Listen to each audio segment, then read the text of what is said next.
This episode is brought to you by Atlassian. Atlassian makes the team collaboration software that powers enterprise businesses around the world, including over 80% of the Fortune 500. With Atlassian's AI-powered software like Jira, Confluence, and Loom, you'll have more time to do the work that matters. In fact, Atlassian customers experience a 25% reduction in project duration per year. Unleash the potential of your team at Atlassian.com. Atlassian. When you check out at the pharmacy, you see the journey from idea to medicine, thanks to our intellectual property system, or IP for short. IP safeguards inventions, like a new way to prevent seizures or lower cholesterol. And IP supports competition from other brands, then lower cost generics, which are 90% of prescriptions filled in the US. Innovation, competition, lower costs, thanks to IP. Learn more at phrma.org/IPWorksWonders. Hey, it's Lizzie. Just a quick note before we get started. I'm nursing a little bit of a cold, so my voice is a bit scratchy. All right, here's the show.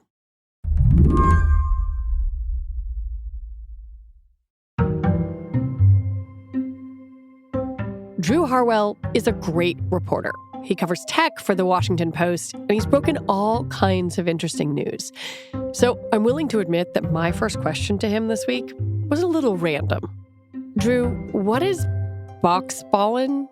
Boxballin' is a game that's quite popular on TikTok.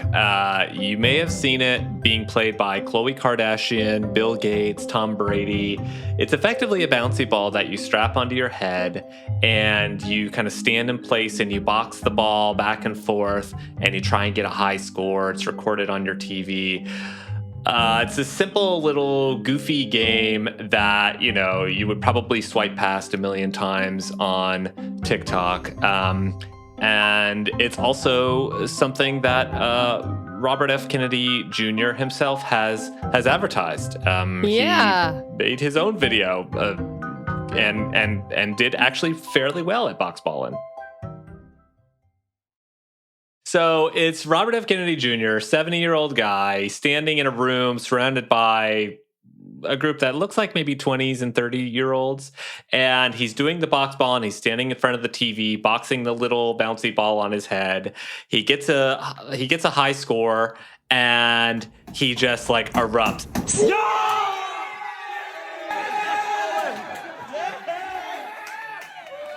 This box ball and the ideal stocking stuffer. When I'm on the road, I try to use it as often as I can because it keeps up. It's like influencer spawn con, of which we all are immersed in on the internet.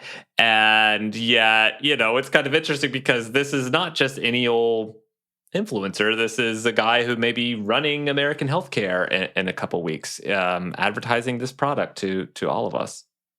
Yeah, when I saw the video, I was like, wait, no, you can't do that. That's not allowed. But I guess those lines are blurring. Yeah, it's so weird because, we have these popular politicians who are also popular social media stars, and they are kind of adopting these influencer tactics while still being that same politician. RFK Jr. recorded the boxballin' video a few weeks after dropping out of the presidential race and before President-elect Trump announced him as his choice to run the Department of Health and Human Services. He wasn't in any official job. He wasn't breaking any laws. But still, it was pretty weird.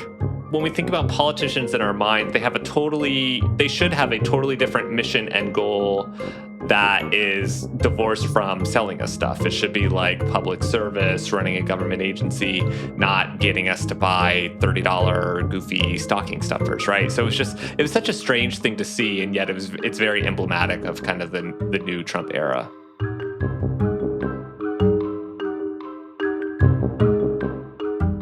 Today on the show, are you ready for the influencer administration?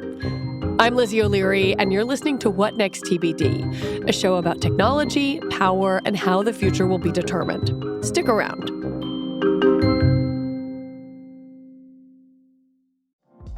This podcast is brought to you by Progressive Insurance. Do you ever think about switching insurance companies to see if you could save some cash? Progressive makes it easy. Just drop in some details about yourself and see if you're eligible to save money when you bundle your home and auto policies. The process only takes minutes, and it could mean hundreds more in your pocket. Visit Progressive.com after this episode to see if you could save. Progressive Casualty Insurance Company and Affiliates. Potential savings will vary, not available in all states.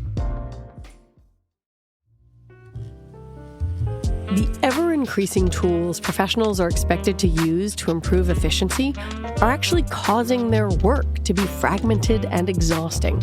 It's also costing your business.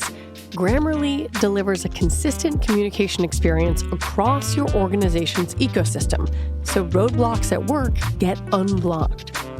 Best of all, it only takes days to implement, no IT overhead required, so you can unify your team and see results right away. Grammarly unifies your team's voice across platforms. It works seamlessly across over 500,000 web and desktop apps, so all the tools your team uses will work better for your business. When every word your team writes is clear, concise, and on brand, everything gets better. Teams that communicate better with Grammarly report 66% less time spent editing marketing content and 70% improved brand compliance across the company, saving 19 days per year per employee. Equip your team with the gold standard of responsible AI. Join 70,000 teams and 30 million people who trust Grammarly to work faster everywhere they communicate. Go to Grammarly.com/enterprise to learn more. Grammarly, enterprise-ready AI. Donald Trump's picks for his administration have always sprung from a certain mold. They look the part, they're good on TV. The women have long hair and wear dresses and lashes. The men swagger and fit an exaggerated version of masculinity. But in the first Trump administration, would-be cabinet members were not regularly hawking products. In fact, there was a micro-news cycle when something like that actually happened. Kellyanne Conway, who at the time was like one of his top advisors, she went on Fox News and, it was a moment of kind of criticism. And she said, 30 seconds. Go buy Ivanka's stuff is what I would tell you. I hate shopping. I'm going to go get some on myself today. There is that hashtag buy. She was talking about, President Trump's daughter, Ivanka. She had this fashion line, jewelry line, a lot of it made overseas. And here Kellyanne was telling viewers to go put your money where your mouth is. If you support President Trump, go buy his daughter's swag. And it was a rare moment because, traditionally we have seen there be a very clear firewall between private enterprise, the money we give to businesses, and the people we vote into office. Flash forward to now. Trump spent his years out of office marketing various Trump-branded items. And the entire culture of digital self-promotion has metastasized. And for his second term, Trump has surrounded himself with people who were already bold-faced names. A lot of them already have their own cults of personality. Yeah. It's people like RFK, who has 3 million TikTok followers, who has this big, core of people who are really into health and fitness and some, more kind of fringe health stuff like raw milk and, vaccine criticism, skepticism. And then you have people like, Dr. Oz, right? Celebrity doctor, known from TV, who Trump named to be, running Medicare and Medicaid. So these are people who already have millions of followers, in many cases already have, their own brand deals, like sponsorship contracts where you can go onto their social media and see them basically, hawking products at you. And so, that personality has not changed yet. Like they're being named to these public service roles, but they're still fulfilling those contracts. So you went from people who were kind of politicians first, maybe business people, maybe household names, to people who are kind of influencers first and are kind of just hacking politics onto part of their personal brand. The box ballon ad got taken down from RFK Jr. social media not long after it was first posted. Why? Yeah, so right after they posted it, it was a little bizarre. And part of what was problematic about it was that when you looked in the caption, there was nothing that said like hashtag ad. Part of the Federal Trade Commission's rules for social media influencers, and there are not a lot of rules for this industry, it's very unregulated, but one of the few regulations is that if you are an influencer, of which RFK qualifies just by virtue of his number of followers, and you endorse a product and are paid for it, you've got to mark that so people aren't just scrolling past it and thinking it's just your personal love for the bouncy ball game. And and that ad didn't have hashtag ad in it, which it's not extremely egregious. These things happen quite often. Whether that was kind of part of why they took it down, they haven't said. I talked to the Box Ballin' people who said after they posted it that the RFK people told them, yeah, we had signed this contract before we realized he was going to, potentially be going to Washington for this public power.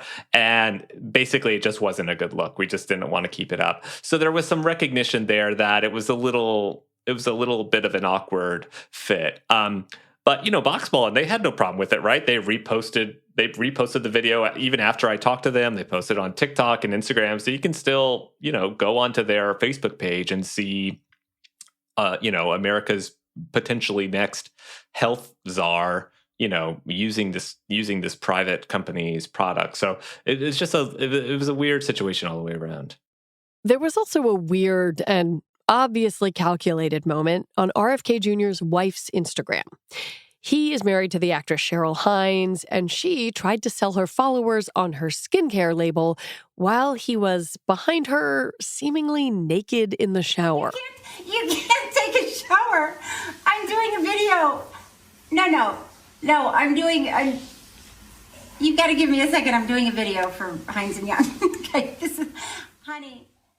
Next, we have Dr. Mehmet Oz, Trump's nominee to lead the Centers for Medicare and Medicaid Services. Dr. Oz, thanks to Oprah, needs no introduction. Oz has promoted Ozempic and collagen products and is also an advisor for the supplement company iHerb. iHerb is basically just a big online supplement store. You can go on there, find whatever supplements you want to buy, have them shipped directly to your home. So Dr. Oz, he has a very big, TikTok following, almost 1 million followers. He's on most of the platforms, including Instagram and X. And a lot of what he talks about is, hey, are you feeling stressed about Thanksgiving? Go on to iHerb and buy this special, Asian supplement to make yourself feel better. There's a lot to track in your diet. I get it. So thank heavens there are multivitamin mineral supplements that can dish up the goodness, and chances are you need one, like those offered from the trusted source, iHerb. Which is, again, especially weird because this is somebody who Trump has named to run Medicare and Medicaid. These are programs that are extremely influential and important to Americans' health.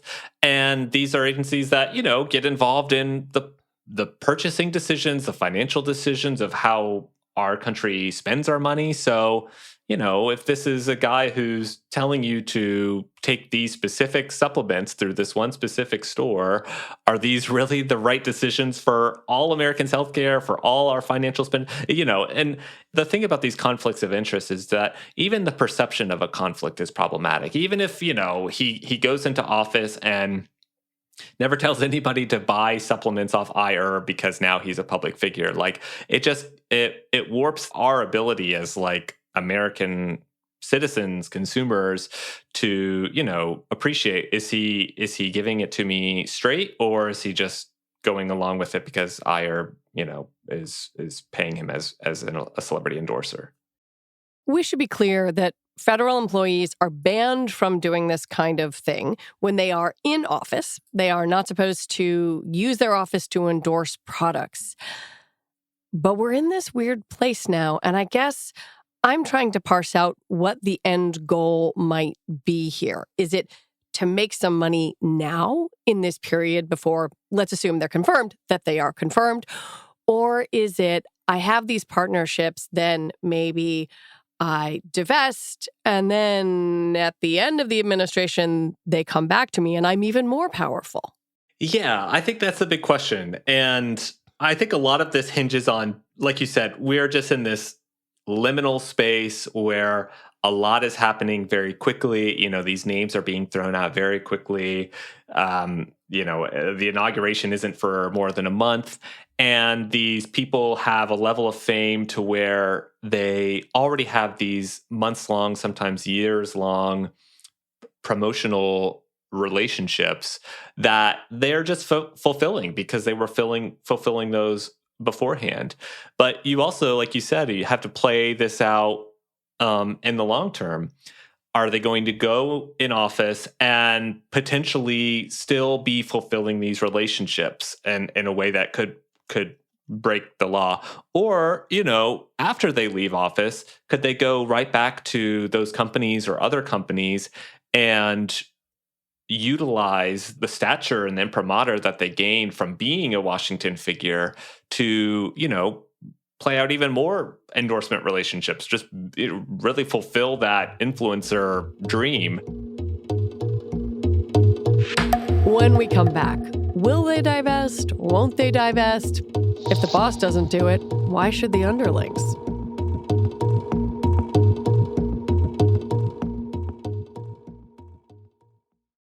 It's always nice to get more for less. So here's a life hack that can automatically put some extra cash in your pocket. Discover will automatically double all the cash back you've earned on your credit card at the end of your first year with Cashback Match. So you could get some money for this holiday season and get more next holiday season. It pays to Discover. See terms at discover.com/creditcard. It's always nice to get more for less. So here's a life hack that can automatically put some extra cash in your pocket. Discover will automatically double all the cash back you've earned on your credit card at the end of your first year with Cashback Match. So you could get some money for this holiday season and get more next holiday season. It pays to Discover. See terms at discover.com/creditcard. This podcast is brought to you by Progressive Insurance. You chose to hit play on this podcast today? Smart choice. Progressive loves to help people make smart choices, and that's why they offer a tool called Auto Quote Explorer that allows you to compare your Progressive car insurance quote with rates from other companies, so you can save time on the research and can enjoy savings when you choose the best rate for you. Give it a try after this episode at Progressive.com. Progressive Casualty Insurance Company and Affiliates. Not available in all states and situations. Prices vary based on how you buy. In the first Trump administration, Trump initially promised to divest from his companies, then said he wouldn't, then said he'd hand over ownership to his sons. I think we still don't know what happens in this coming administration. And it seems like official Washington is in many ways clinging to precedents from a different era, a genteel era where people followed the, ways and mores of what was done before. We're not in that era anymore. So do we have any sense that actually these guys might divest and stop doing, to-camera ads after January 20th? One thing I think we learned from the first Trump administration, first Trump term, was that a lot of these rules are norms. They're very kind of amorphous norms that have never really been tested, very rarely been enforced. They've just kind of been what's been expected. And, we've had a long history of politicians who have not ever never had kind of that influential side to them really pulling them in that way. But, Donald Trump is obviously a different character. And I will say, he is somebody who He has always really been this way. He has been a self-promoter, self-brander, self-licenser for many decades. In New York, way before the presidency, he was putting his name on steaks, universities, hotels, golf courses. Like, that is completely natural behavior for him. And it's still, and he has been somebody who has been very skilled at adapting his brand to the medium of the time. We saw how big he was on Twitter in the first administration during his first term and his first campaign. And this campaign, we saw that he was actually all over TikTok, right? He had 15 million followers on TikTok. He was still truthing up a storm on Truth Social. And you know, he was very prolific on these kind of bro-y podcasts. He got millions of views on these podcasts that were not traditional media, but that had huge audiences. And, you know, he even called himself the biggest influencer in the world. He really does see himself as not just a politician, but as a celebrity, entertainer, influencer. And so I think he has really kind of shifted the Overton window of acceptability around this kind of behavior. And everybody in an administration takes their cues from the person at the top. You know, the people in his administration, they're kind of doing a fraction of what he's doing, and there's not really a lot of backlash about it, right? Like you know, when Matt Gaetz stepped down from consideration for attorney general and within hours started selling videos on Cameo for $500 a pop.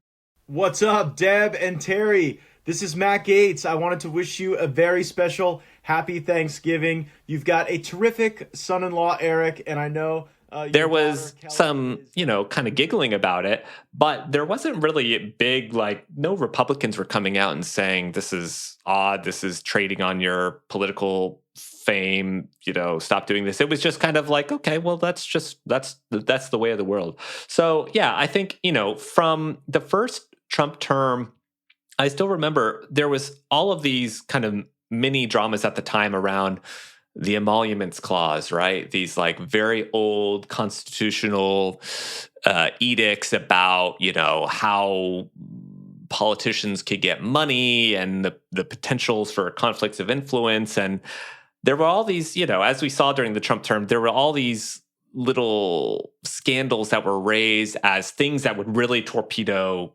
President Trump this time, right? This law is so clear that this one's the final straw. Yeah. And of course, you know, he escaped all of them. And, you know, we saw that with emoluments specifically, and, you know, around the time of his involvement in the big DC hotel, where there were all these business and figures and diplomats coming and spending, you know, a lot of money at the hotel to, as critics would say, curry influence. There was a lot of talk about it, and there were Democratic, you know, reports written about it, and there were, you know, pieces of paper handed around, but there was really never any kind of big punishment.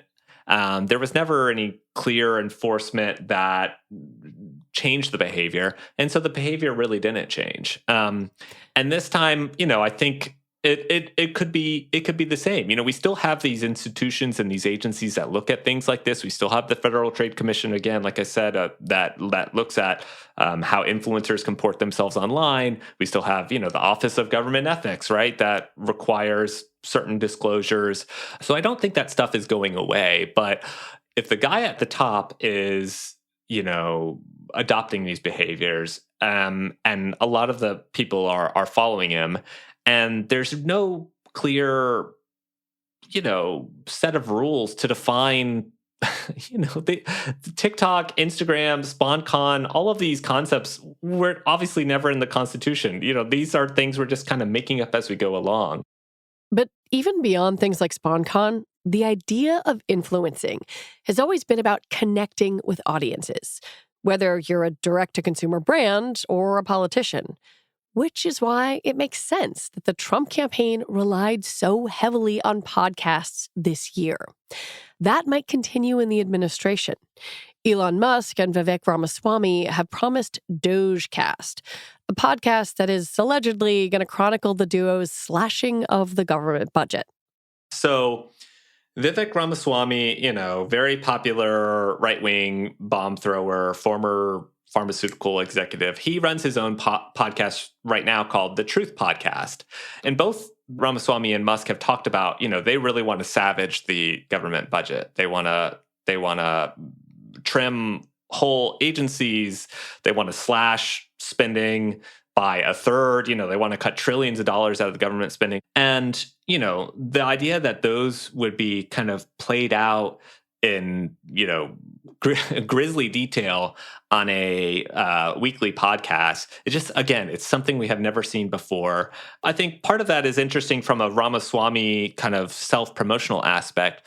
But two, we also have to realize that this is great political messaging potentially for the White House, right? The White House, the Trump White House, the Trump administration, they do want to be seen as being tough on the budget. Their feeling is they were voted in with these promises of restraining the deep state, really pulling in all the spending. And here are going to be these two, very vocal warriors laying out exactly how they're fulfilling that mandate. This political evolution isn't solely on the right. AOC and Bernie Sanders, for example, have gotten very good at social media and the whole new media thing. But to be clear, they are not shilling for companies. Yeah, I think that's the biggest difference. They're not making bank on these on this attention so far. You have AOC, streaming herself, playing Stardew Valley, playing video games while also talking about Medicare policy. You have Bernie Sanders out there, posting a lot. I guess he did advertise his book. That's true. That's one. Yes, yep. That's true. They do have books. They do have rally speeches. But you haven't seen AOC, shilling for ire, I'll say. So that's the big change. I mean, and again, it's natural to expect these political figures to be using social media because we are all using social media because that's where the people are, right? And I don't think there's anything wrong with that.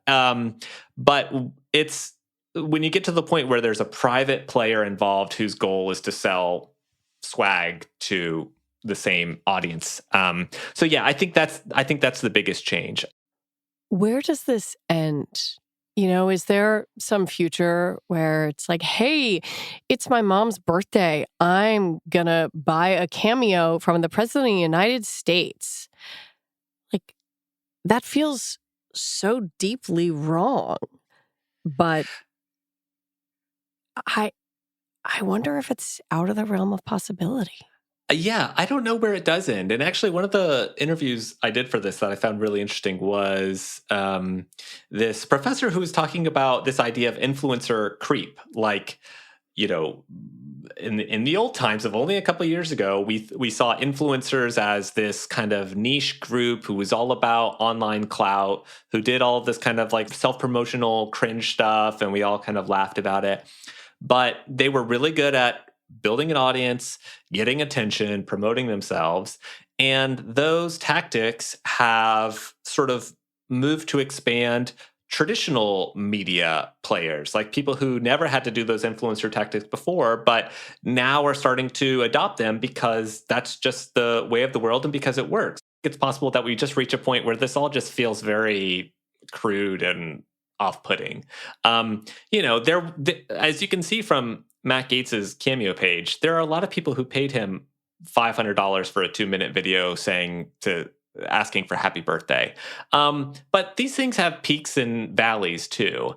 And some of this I expect is kind of the novelty factor, and whether we'll still be wanting that level of intimacy and promotional sponsorship from our politicians. I don't think that's really settled either. We may, I think some of this operates as a sine wave, and sometimes our tastes as an electorate kind of shifts to a point where it's like, okay, maybe just go handle Medicare right now. Don't stop selling me, fish oil, and just go back to doing your job.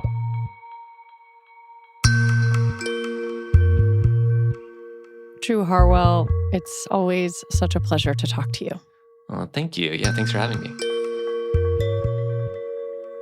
Drew Harwell is a tech reporter for The Washington Post. And that's it for our show today. What Next TBD is produced by Evan Campbell, Patrick Fort, Shayna Roth, and Ethan Oberman. Our show is edited by Paige Osborne. Alicia Montgomery is Vice President of Audio for Slate, and TBD is part of the larger What Next family. And if you like what you heard today, the single best way to support us is to join Slate Plus. You get all your Slate podcasts ad-free. Plus, it makes a really nice holiday gift. All right, we'll be back on Sunday with an episode about breaking free from the Spotify algorithm. I'm Lizzie O'Leary. Thanks so much for listening.